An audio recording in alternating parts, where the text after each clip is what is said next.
우리 예수님께서 이런 교훈을 주신 적이 있으십니다. 마태복음 16장 3절을 보면은 아침에 하늘이 붉고 흐리면 오늘은 날이 굳겠다 하나니 너희가 날씨는 분별할 줄 알면서 시대의 표적은 분별할 수 없느냐, 이런 말씀을 우리에게 주셨어요.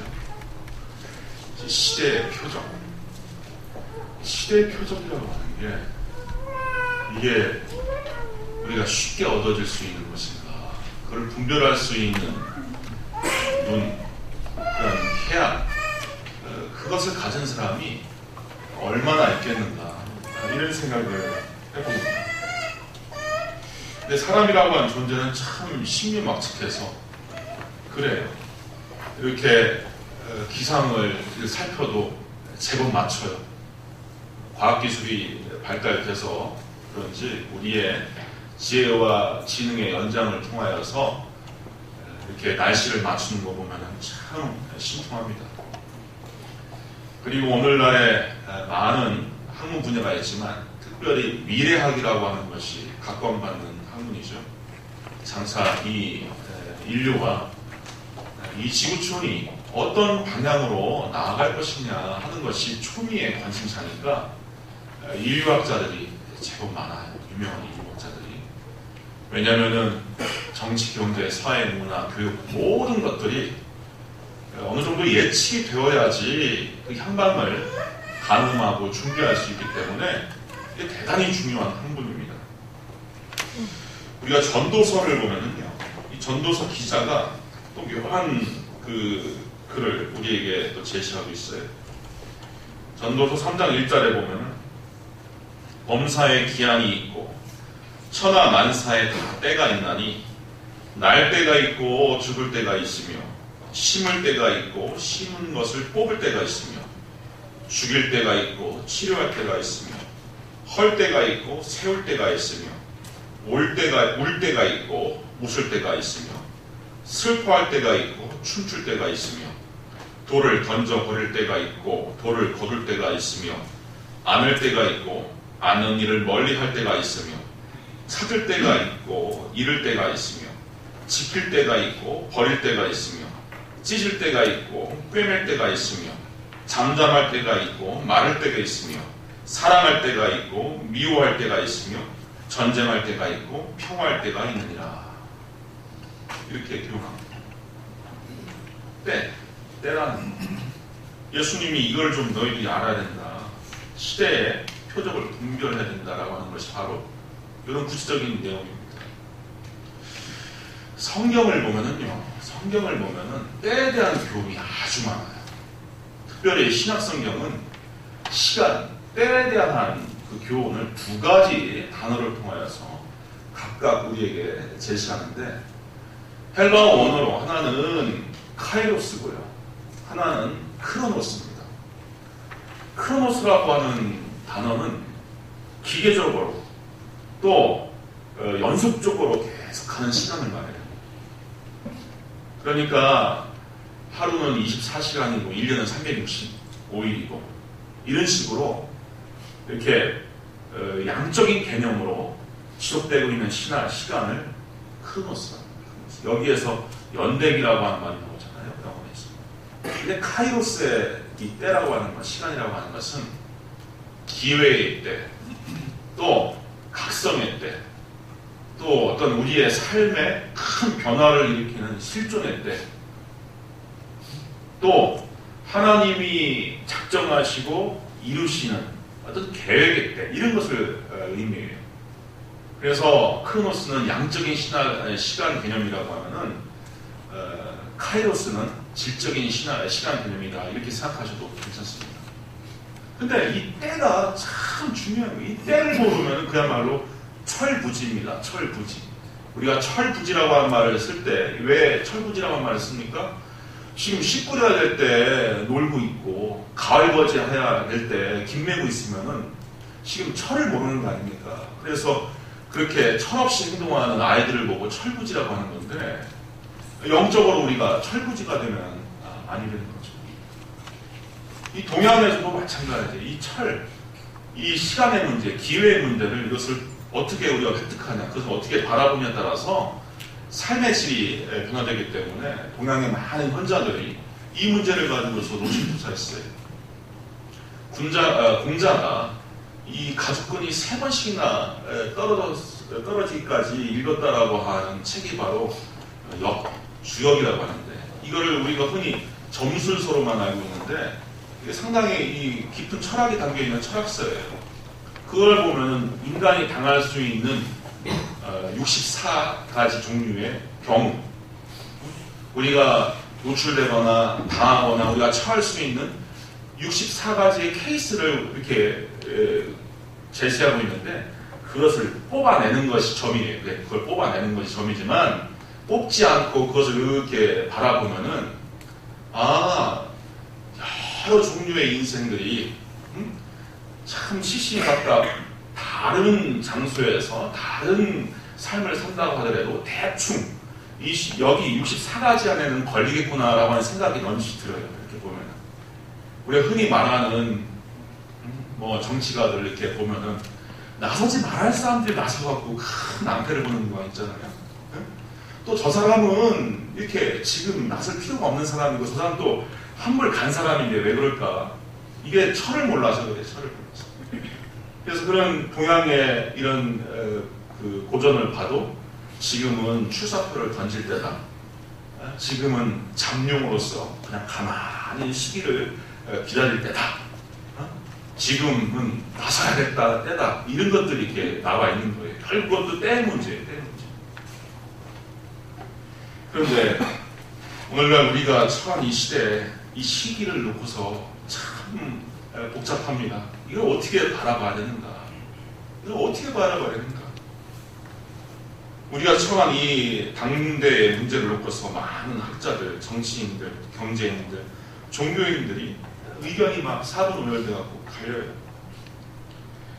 남한의 70%가 넘는 국민들은 남북한의 관계 개선에 긍정적인 희망을 표한다라고 이렇게 설문조사를 제가 봤는데, 이건 또 다른 분들은 또 달리 보니까 이 다수결로 판단을 할 수가 없는 문제다 싶기도 해요. 저는 개인적으로 아주 보수적이고 아주 강직한 안보의식을 지닌 부모님, 그리고 그런 집안에 제가 장가를 봤어요. 특히 제 장인 어르신을 말씀드릴 것 같으면 6.25 때 충북 보은에서 낙동강까지 피난을 내려왔는데 17살짜리 이 까까머리 학생이 마침 지니고에 있는 금반지 한 조각 때문에 한 조각으로 이 사공을 사서 낙동강을 이렇게 건너셨대요. 건너고 나서 이제 한숨을 돌리고 있는데 저 북편에서 호주기라고 해서 호주에서 보낸 이 전투기, 이 제트기가 뜨더니 그 북쪽에서 남하에 내려오는 피난민들 그냥 기총부사로 막 죽여버렸대요. 그 가운데 이제 인민군들이 양민으로 둔갑해서 낙동강을 건넌다라고 하는 촉보가 당국에 입수돼갖고 그렇게 이제 아군기에 죽이고 했다는 그것을 직접 보셨대요. 얼마나 소름 끼칩니까? 당신께서 저 낙동강 북쪽에 있었으면 저렇게 죽었을 건데 금부치 하나 가지고서 목숨을 살았으니 소름 끼치는 거죠. 그래서 늘 하시는 얘기가 박서방 금부치 몇 개는 있어야 돼. 지금도 저한테 늘 하시는 얘기가 이게 어떻게 될 나라인지 모르니까 꼭 친구 있어라. 또 제가 서울에서 8년 동안 부목사 사역을 하는데 만날 때마다 그거 대전으로 못 내려오니 대전으로 좀 내려와라. 저 김정은, 김정일, 김정은 하는 일 보면은 이거 전쟁 날 것 같다. 매번 그렇게 얘기를 하셔요. 제가 마산으로 내려버렸어요. 마산. 얼마나 좋아하시는지 잘 갔다 오고 정말. 그게 그 비참한 전쟁을 경험해보지 않는 분들이라면 그렇게 이해를 못해요. 하지만은 몸소 체험을 하셨기 때문에 그게 정말 살떨리는 현상.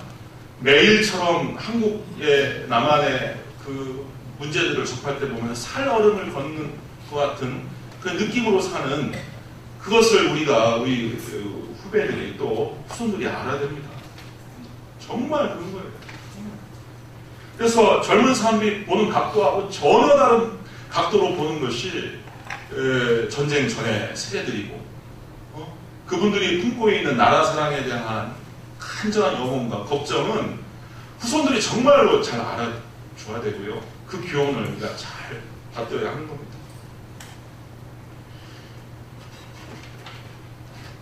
많은 분들이 진짜 미국의 트럼프 대통령마저 북한의 기만 전술에 말려들었다 이렇게까지도 평가하고 있는데 이제 남한 국민들과 젊은 세대의 안보 또 국가 간이 다 무너져서 베트남처럼 조카 통일이 될 날이 멀지 않을 것이다 라고 하는 걱정도 만만치 않습니다. 여기저기 제가 듣습니다. 근데 미래라고 하는 것, 근데 그걸 누가 예견할 수 있겠습니까? 우리가 성경을 보자면은 그 신령한 사도 바울도 3층 하늘까지 올라가서 가히 말할 수 없는 하나님 나라의 비밀을 들었다라고 하는 사도 바울도 미래를 준비하는 일에 실패한 모습을 볼 수가 있어요. 자기가 죽기 전에 예수님이 올 줄 알았거든요. 그래서 천을 총각들도 시집장 가지마 이렇게 교훈할 정도였어요. 미래 예측을 그런 식으로 했지만 어긋났어요. 사도 바울. 다만 제가 이 강단에서 할 수 있는 말씀이라고 하는 것은 우리가 기억해야 할 과거를 되짚으면서 그 과거 가운데서 미래를 준비할 교훈과 지혜를 얻는 것이 아니겠는가 하는 생각을 해봅니다. 특별히 이 땅에 과거의 처참한 역사와 과오가 다시 일어나지 않도록 후손들에게 교단에서 또 강단에서 가르치는 일이 대단히 중요하다 하는 생각을 해봅니다. 그런 의미에서 오늘 우리가 창신교회에서 한 주간을 빌어 6.25 전쟁 기념 예배를 우리가 드리는 것은 매우 값지고 뜻깊은 일이라고 생각합니다. 오늘은 특별히 대한민국 헌정에 우리 하나님께서 우리를 어떻게 도우시고 어떻게 지켜주셨는지 그 큰 은혜를 또한 함께 헤아려보는 일이 되었으면 합니다.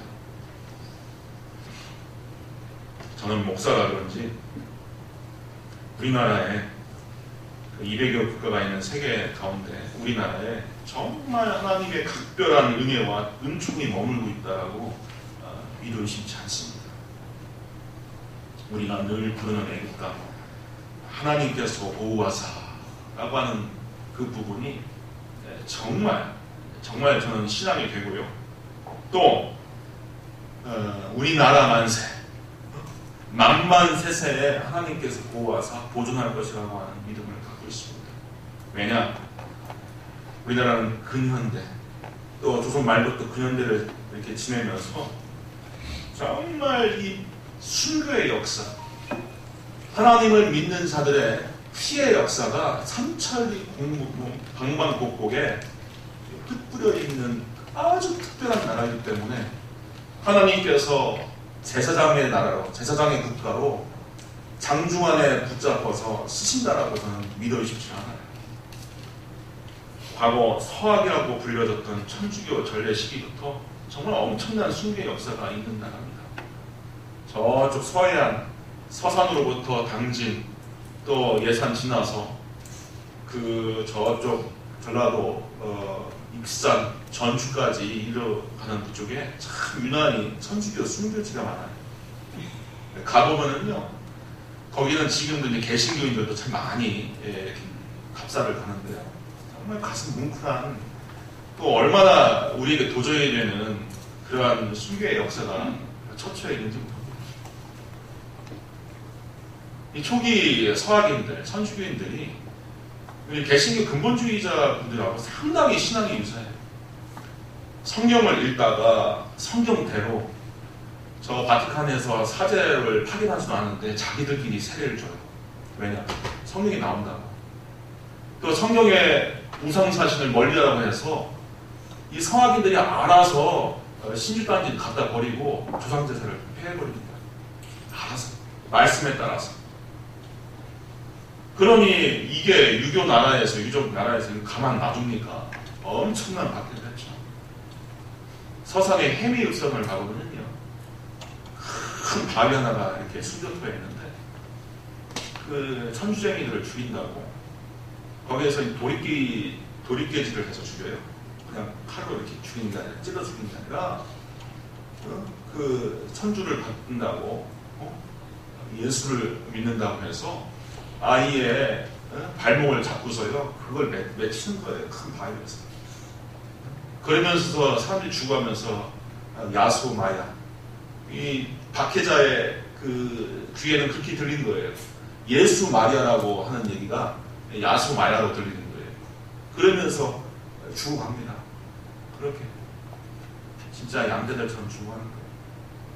개신교 역사도 얼마나 피해 역사입니까? 대동강에서 목배임을 당했던 그 로버트 토머스 목사님 그 순교부터 시작해서 주기철, 손양원 목사님까지 이뤘던 이 역사가 얼마나 세계 교회사에서 다시 찾아볼 수 없을 만큼 감명 깊고 위대하고 순종적인 이 교회사인지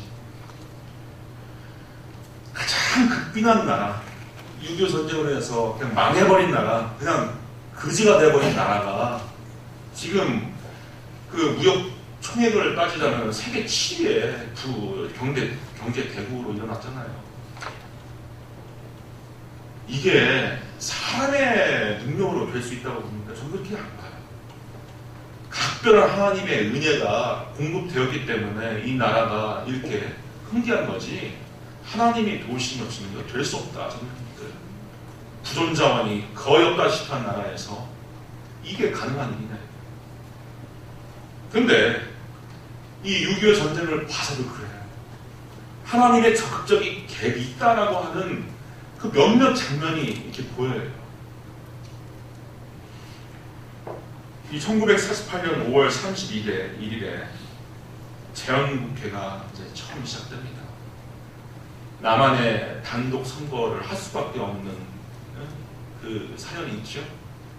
소련의 사주를 받은 이 김일성과 북한 공산당에서 이게 적화를 목적으로 하기 때문에 이승만 박사가 그것을 알고서 차라리 이 남한 단독 선거를 하자 해서 이제 시작된 재헌국회인데 그때 국회의원 198명이 역사상 처음으로 이제 근대적인 국회를 시작합니다.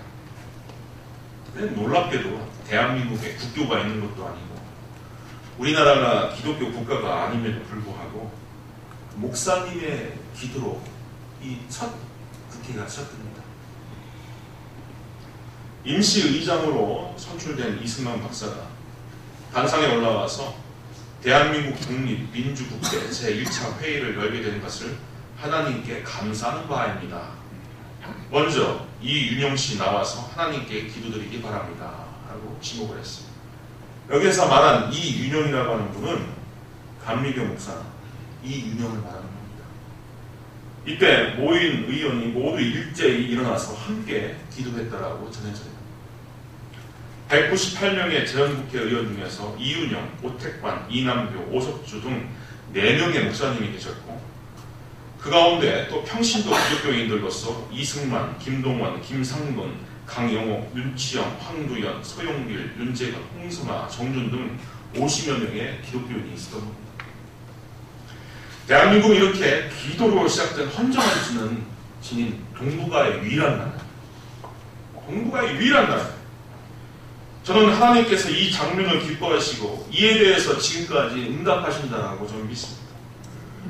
그리고 북한이 그동안 저지른 시장 탄압, 인권유린, 경제 파탄 등의 그 어지럽고 어두운 그늘이 우리 대한민국에 미치지 않게 된 일 역시 이 믿음의 성도들의 기도에 하나님께서 응답하신 역사라고 저는 믿어요. 한국 전쟁을 두고서 훗날 여러 분석이 있는데 정말 하나님께서 개입하신 일이 아니었다면 이런 일이 있을 수 없다라고 하는 그런 몇몇 그 모멘트들이 있습니다.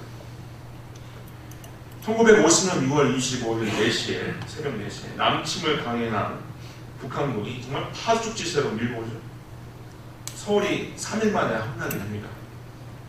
근데 김일성 군대가 미아리 고개를 넘어서 서울을 점령하고 그대로 한강 다리가 끊어지기 전에 계속 남청해야 되는데 그 이후에 3일이라고 하는 금쪽과 같은 시간을 서울에서 그냥 허비를 해버려요.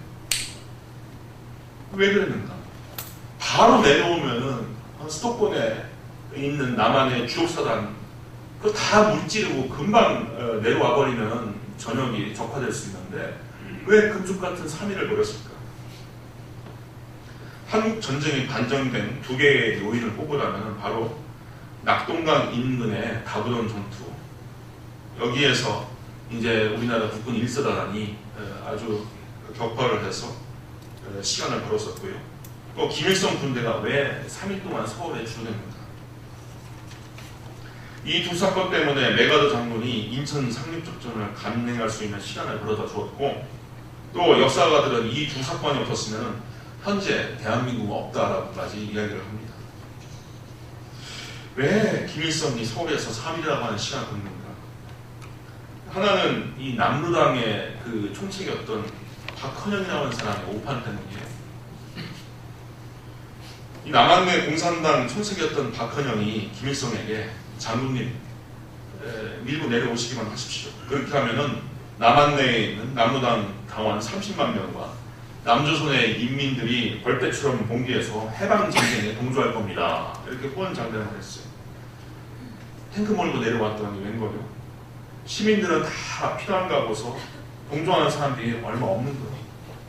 겨우 군중대회를 치웠지만 남한내에 인민봉기는 없는 겁니다. 박헌영의 말대로라면 김일성이 새를 더 불려서 남한 전역을 쉽게 장악할 수 있을 것으로 예상했지만 완전히 빗나가 버렸어요. 박헌영이 김일성에게 물을 먹인 사건이 되어버립니다. 나중에 그래서 수천되죠. 그리고 두 번째 요인이 뭐냐면 춘천 홍천에서 배치되었던 육사단장 김종호 대령 때문입니다. 박헌영은 충남 예산 사람이고 이 김종호는 대전 유성 사람인데 아주 재미있는 사람들이 아니죠. 이 동부전선에 북한군 2군단이 이제 밀고 내려오는데 그 김종호 대령이 이끄는 육사단이 6월 27일부터 30일까지 충천 홍천을 필사적으로 방어를 한 거예요. 원래 이 동북부에 있는 북한군 2군단이 춘천 홍천을 격파하고서 이 서울 북동부에서 우회에서 수원에 들어오면은 서부전선을 돌파했던 1군단하고 만나서 이 국군은 그 주력사단을 다 애워싸갖고 거기에서 다 몰살시키려고 했어요. 근데 27일에 서울을 점령한 북한군 1군단이 그 2군단의 예하 부대를 기다리는데 안 오는 거예요. 안 오는 거예요. 이 김종호 대령이라고 하는 분이 요셉이라고 하는 세례문을 갖고 있는 천주교인으로 알려져 있는데 이분이 육사단장으로 춘천과 홍천을 방어하고 있을 때 정말 하나님의 은혜였다라고 생각이 돼요.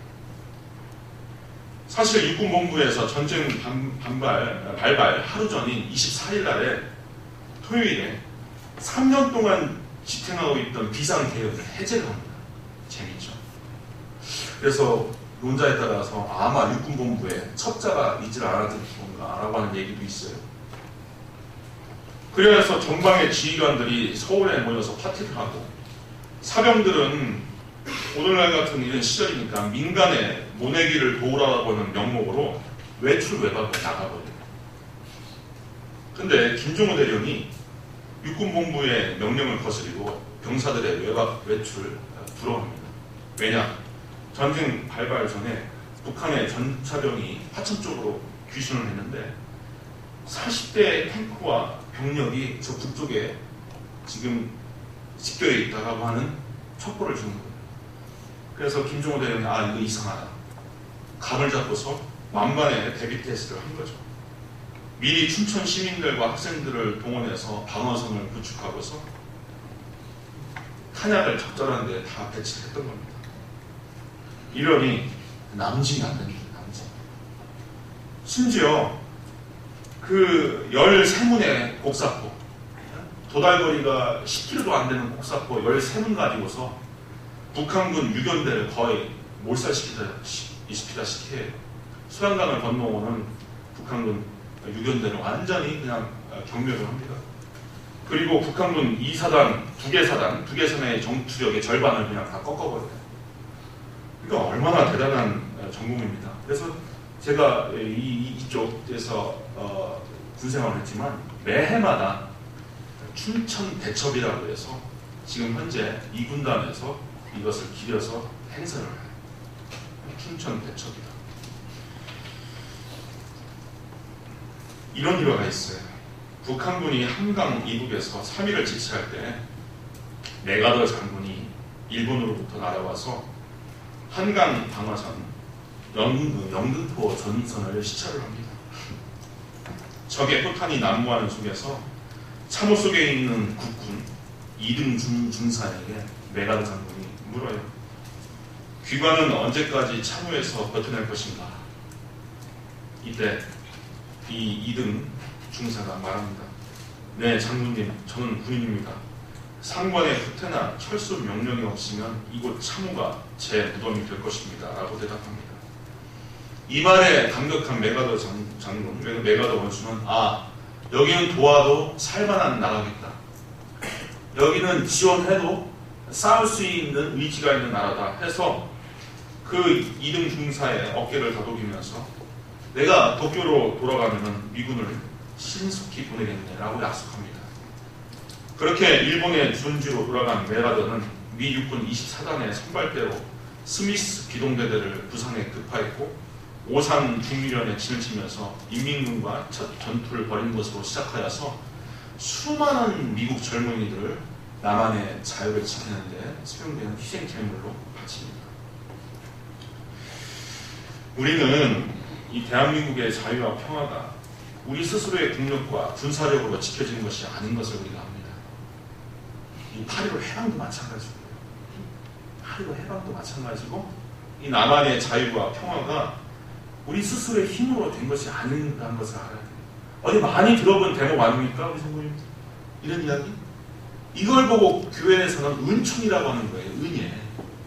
내 능력으로, 내 힘으로, 내 자격으로 구원을 얻었었고 내가 이 죄의 비참에서 내가 이 삶의 고난에서 헤어날 수 없는데 외적인 도움으로 인해서 이끌림 받는 것을 우리가 그레이스, 은총, 은혜라고 합니다. 우리는 해방과 이 땅의 이 평화를 얻어내는데 우리가 이 외적인 도움을 받은 거예요. 오늘 본문을 다시 묵상해 보겠습니다. 16절 이하에 보면 많은 군대로 구원 얻은 왕이 없으며 용사가 힘이 세어도 스스로 구원하지 못하는구나.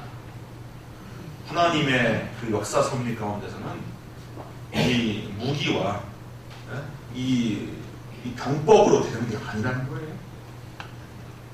구원하는데 군마는 헛되며 군대가 많다 하여도 능히 구원하지 못하더라. 여호와는 그를 경외하는 자, 곧 그의 인자하심을 바라는 자를 살피사 그들의 영혼을 사망에서 건지시며 그들이 굶주릴 때 그들을 살리시는도다. 우리 영혼이 여호와를 바라며 그는 우리의 도움과 방패시다. 저는 우리나라 이 민족에게 베풀어진 이 은혜가 또한 우리 성도님들의 삶과 가정과 후손들의 있기를 간절히 축원드립니다. 참 중요한 거예요. 쓰러질 듯 해도 안 쓰러지는 것이 이 성도의 삶이에요. 하나님의 인자와 하나님의 섭리가 머물러 있으면 예수 믿는 사람 결코 안 망합니다. 이 능력 때문에 나라도 보존되는 것이고 우리의 가정과 우리의 자자 손손도 보존되어야 하는 거예요. 이 표징, 이 능력, 이 자격이 있는 것이 하나님을 믿는 자들의 각별한 축복인 것입니다. 18절 이하 여호와는 그를 경외하는 자, 곧 그의 인자하심을 바라는 자들을 살피사. 우리의 신앙의 선조들이 결례와 나라를 위해서 얼마나 하나님께 기도하고 의지했습니다. 한국 전쟁 당시에 연합군 측이 인천 상륙작전의 성공률이 5,000분의 1이라고 했어요. 5,000분의 1. 5,000분의 1이라고 하면 우리 성도님들 복권 사시겠습니까? 안 사요. 안 사요. 더군다나 수많은 전력을 이끌고서 인천 앞바다에 직결했는데 그게 5,000분의 1합니다. 성공합니다. 근데 역사는 어떻게 판명됐습니까? 성공했습니까? 실패했습니까? 성공했어요. 성공했어요. 그럼 이 대목에서 뭔가 좀 짜릿하고 우리 가슴 가운데 우리 척추를 타오르는 찌릿한 게 없지 않아요? 이게 누가 성공시켜드린 거예요? 저는 재헌국회 속기록에 수록된 이윤영 목사님의 기도와 같은 우리 믿음의 선주들의 기도를 하나님께서 들으셨다고 믿어 의심치 않아요. 1948년 분단 이후 오늘날까지 많은 교회의 처처에서 새벽마다 금요 철야 때마다 나라와 민족을 위해서 숱하게 기도왔습니다. 저도 어렸을 때 정말 금요 철야 숱하게 많이 했는데 꼭 나온 공동 기도의 제목은 나라와 민족을 위해 기도합시다. 나라와 민족을 위해서 기도합시다. 새벽 기도 뭐 많이 나오시지 않지만 공동 기도 제목 하나씩 제가 던지잖아요. 새벽마다 일주일에 한두 번은 나라와 민족을 위해서 기도합시다 합니다. 하나님께서 60년 이상 그 기도를 들으셨는데 가만히 있겠어요? 하나님께서? 저는 이에 대해서 하나님께서 응답하신다고 믿어요. 마지막으로 1948년 5월 31일 재헌국회 속기록에 수록된 이윤영 목사님의 그 기도문으로 읽는 것으로 마무리 기도까지 기도하겠습니다. 다 함께 기도하겠습니다. 우리에게 독립을 주신 하나님, 우주와 만물을 창조하시고 인간의 역사를 섭리하시는 하나님, 이 민족을 돌아보시고 이 땅에 복을 내리셔서 감사에 넘치는 오늘이 있게 하심을 진심으로 감사합니다. 하나님께서 오랜 세월 동안 이 민족의 고통과 호소를 들으시고 정의의 칼을 빼셔서 일제의 폭력을 굽히셨으며 세계인의 양심을 움직이시고 우리 민족의 염원을 들으심으로써 역사적인 환희의 날이 우리에게 오게 하시고 하나님의 섭리가 세계 만방에 드러나게 하셨음을 믿습니다. 하나님, 아직까지 남북이 불로 갈린 이 민족의 고통과 수치를 씻어주시고 우리 민족, 우리 동포가 손을 같이 잡고 웃으며 노래 부르는 날이 우리 앞에 속히 오게 해주시기를 기도합니다. 하나님, 민생의 도탄이 오래 갈수록 이 땅의 악마의 권세만 확대될 것이오니 거룩하신 하나님, 하나님의 영광이 속히 이 땅에 임하게 하시기를 원합니다. 우리에게 독립을 주신 하나님, 이제는 남북의 통일을 주시고 또한 민생의 복락과 아울러 세계 평화를 허락하여 주시기를 원합니다. 우리 주 예수 그리스도 이름으로 기도합니다. 아멘. 이 시간